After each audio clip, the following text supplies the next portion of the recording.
మంగ్లీ గారి పైన case file అవ్వలేదు, ఓకే. కానీ మంగ్లీ గారి పైన ఆరోపణలు వస్తున్నాయి దీంట్లో.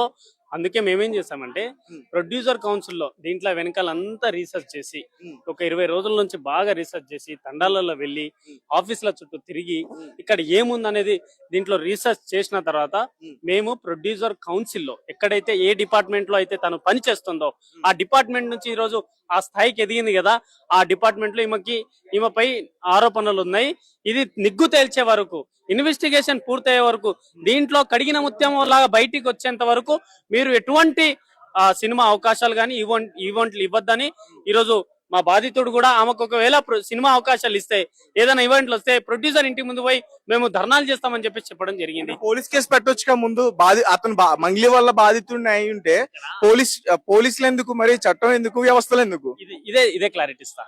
నేను నీకు ఇచ్చా, ఓకే, నువ్వు మీ ఓనర్ చెప్పుకున్నావు, ఓకే, నువ్వు నాకే తెలుసు, కానీ మీరిద్దరు కలిసి పని చేస్తున్నారనే నాకు తెలియదు కదా.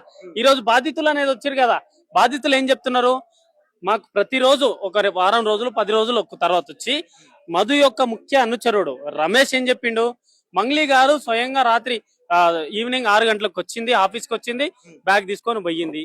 తర్వాత నేను పోయి ఇంటికి డైరెక్ట్ పోయి ఇచ్చొచ్చా, అక్క ఒక ఫోటో అంటే ప్రోగ్రామ్ లో ఫోటో దిగాలి, ఇంటికాడ దిగొద్దు అని చెప్తే అదే మీ వాడు ఫోటో దిగుతా అంటుండు, ఇది ఇబ్బంది అవుతుంది మనకి ఎప్పుడైనా అని చెప్పేసి మధు ఫోన్ చేసి రమేష్ కి క్లాస్ పీకడం జరిగింది. నువ్వు అట్లా చేయొద్దు, నీకు ముందు అన్ని తెలుస్తాయి, మేమంతా కలిసి పని చేస్తున్నాం అని చెప్పేసి చెప్పడం జరిగింది.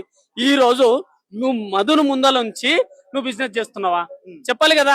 నువ్వు డే 1 నీకే క్లారిటీ లేదు కదా, నీ క్లారిటీ లేదు. డే 1 లో ఏం చెప్పినావు, నాకు మధు ఎటువంటి సంబంధం లేదు, ఏదో మా ప్రోగ్రామ్ అన్నావు పోయిందన్నావు.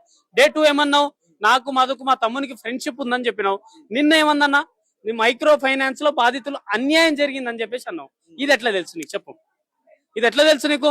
నాకు సంబంధం లేదన్నావు. అంటే గత కొన్ని రోజుల నుంచి ఆమె చూస్తుంది అనుకోవచ్చుగా, ఏది ఈ మైక్రో ఫైనాన్స్ బాధితులు రోడ్ల పైకి రావడం, మాట్లాడడం, ఆ రకంగా ఆమె వ్యాఖ్యలు చేసింది అనుకోవచ్చుగా. అది ఆరోపణలే అనుకోవచ్చు కదా. నువ్వు ఇప్పుడు అది కూడా ఆరోపణలే అనుకోవచ్చు కదా, అది కూడా ఆరోపణలు అనుకోవచ్చు కదా. నువ్వు అన్యాయం జరిగిందని నువ్వు ఎట్లా అంటున్నావు? ఇప్పుడు నువ్వు క్లారిటీకి వచ్చినావు కదా. ఈ రోజు ఎందుకు వచ్చింది, రమేష్ బయటికి వచ్చిండు, రమేష్ నిజాలు చెప్తున్నాడు, రమేష్ బయటకు వచ్చి ఆధారాలన్నీ బయట పెడుతుండు, కాబట్టి నేను ఏదో ఒకటి చెయ్యాలరా పేదలు.